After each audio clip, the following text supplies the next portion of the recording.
So listen, I'm in a fight with Spotify. No, we are not breaking up. I am deeply and profoundly committed to this platform, but I'm also so frustrated. Every day it shows up like some psychic who knows what I want to hear. But it is a terrible psychic.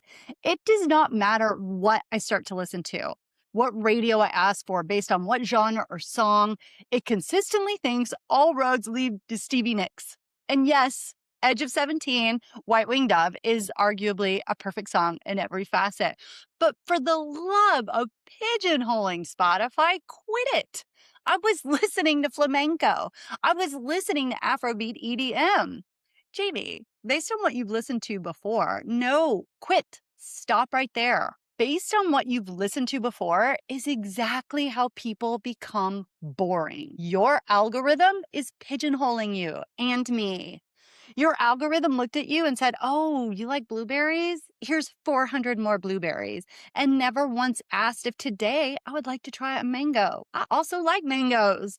Your algorithm will never ask you if you're capable of growth. Apparently, Spotify does not believe in personal evolution. I mean, I get it. It's convenient. It's the whole business model.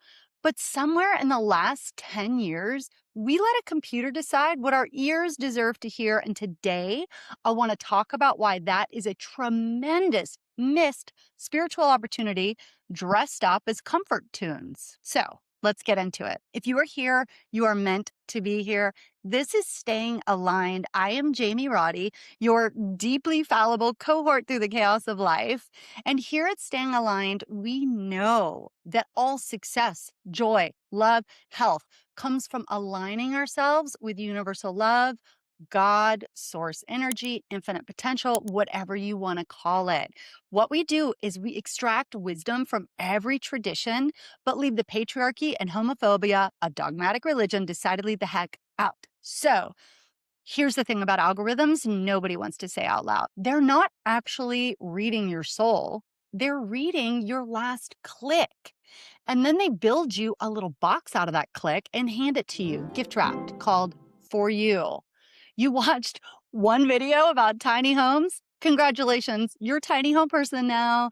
Every recommendation until your untimely and woefully sad death is a woman living inside a converted grain silo showing you 17 storage hacks. You made sourdough one time in 2021, you're bread person forever. You have one opinion, you click on one reel, you're in one weird mood, and the internet decides that's your whole personality now. Growth? Never heard of her. We laugh because it's true, but we let it happen with music constantly. And it's one of the biggest places I think it's actually costing something very dear. Now, I'm not going to get political, like ever, ever, ever, ever. But I've been thinking a lot about Barack Obama's farewell address and how that ties into this. He told Americans with all the fervor Barack can summon, I mean, he's pretty chill, but he adamantly recommended Americans to go read the newspaper that annoys them. Go talk to the neighbor who votes differently.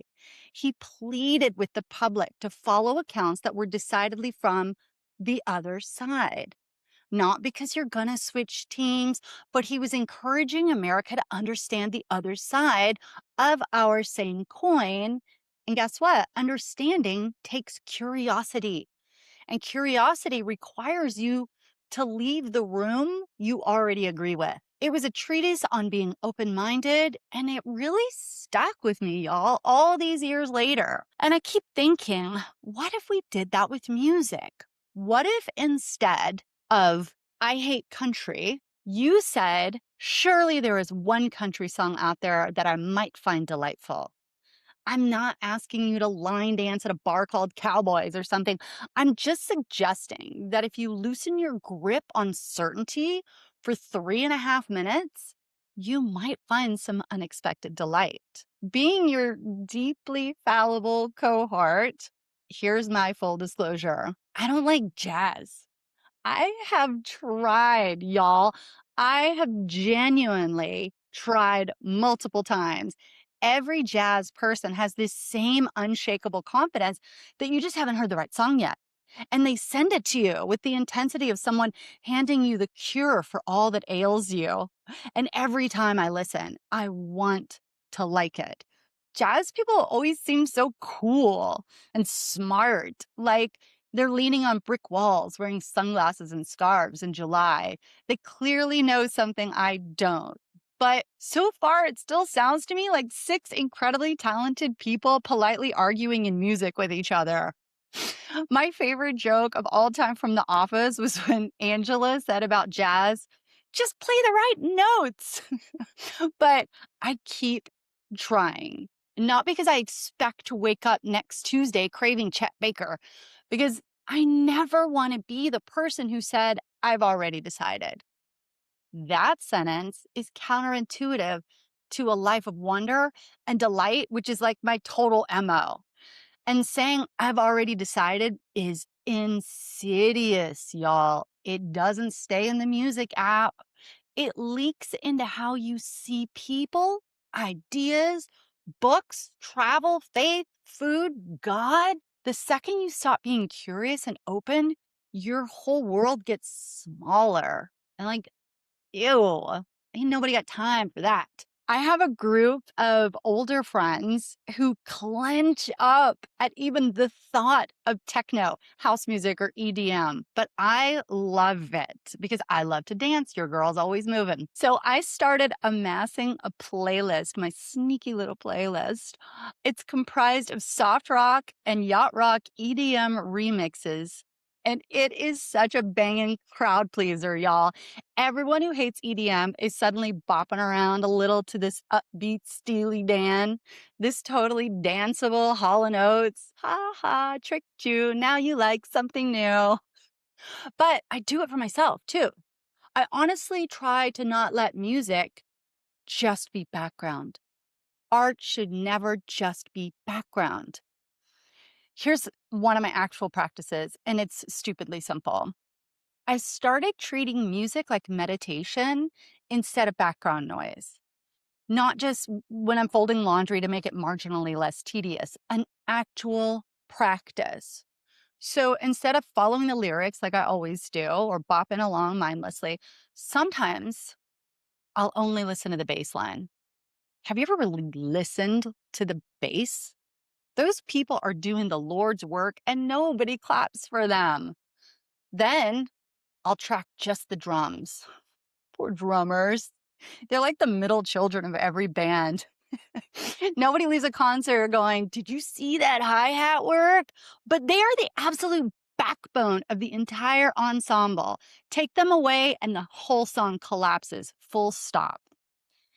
Then sometimes I'll chase the harmony instead of the melody. The harmony is the person whose entire career is making somebody else sound better. Honestly, there's a whole episode in that. I'm not even going to pretend that there isn't. This is basically Vipassana practice for your ears. Ancient Buddhist meditation of focusing in on your sensorial surroundings. Vipassana.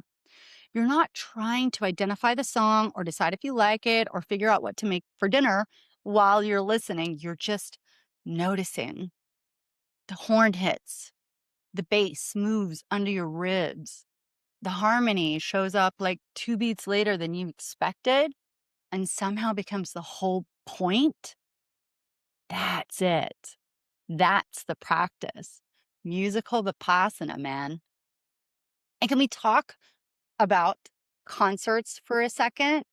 Because I genuinely believe a concert is one of the closest things we have to a collective spiritual experience outside of any kind of organized or unorganized religion.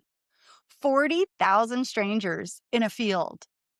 Nobody's asking who you voted for. Nobody cares what neighborhood you live in or what your job title is or what your star sign is. You're just singing or dancing together for 2 hours. Everybody belongs to everybody. If aliens landed in the middle of a stadium show, they'd think we'd figured the whole life thing out. Then they'd probably check the internet the next morning and leave immediately. So Let's talk about how this is not a new idea. This is actually one of the oldest ideas humans have. Every single spiritual tradition, when you trace it back far enough, ends up singing about something. Christians sing hymns. Sufis whirl and sing themselves into a different state entirely, and that's the whole practice, using rhythm and repetition to loosen the grip of the ego. Buddhist monasteries chant, and the vibration itself is considered part of the practice, not just the words. Native American traditions use drumming and chanting as direct communication, a way of moving prayer through the body instead of just through the mind. There's some West African traditions that gather entire communities around rhythm for both celebrations and for grief. Music as the container that holds everybody together through whatever is happening. And y'all, Aboriginal Australian culture literally encoded geography, history, and law into songlines, meaning an entire people's collective memory and map of the world was carried through music long before it was ever written down. It's almost like humans figured out thousands of years ago that there are places language simply can't reach, but a melody can waltz right in.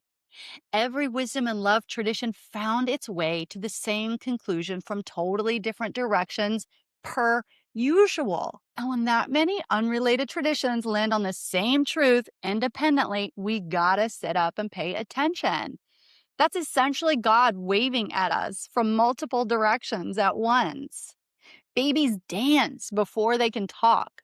Rhythm is very likely older than language itself.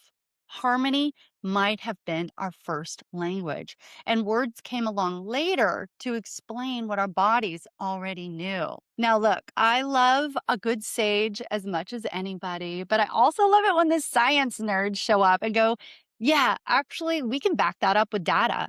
They love data. There is a real term for the goosebumps you get when a song absolutely wrecks you in the best way. It's called frisson, literally French for shiver. So, frisson, if you're fancy, which sounds a lot sexier than that time Adele made me cry in the Trader Joe's parking lot. But that's what it is. It's an actual psychophysiological response to rewarding stimuli. Researchers think it's your brain running surprise, anticipation, and dopamine all at once, basically rewarding you for experiencing beauty. Your body has a physical, measurable response to awe, almost like it recognizes something your thinking brain can't fully explain and just says, here, have some chills. That's the best we can do to describe it. Side note, Frisson would be an awesome name for a band.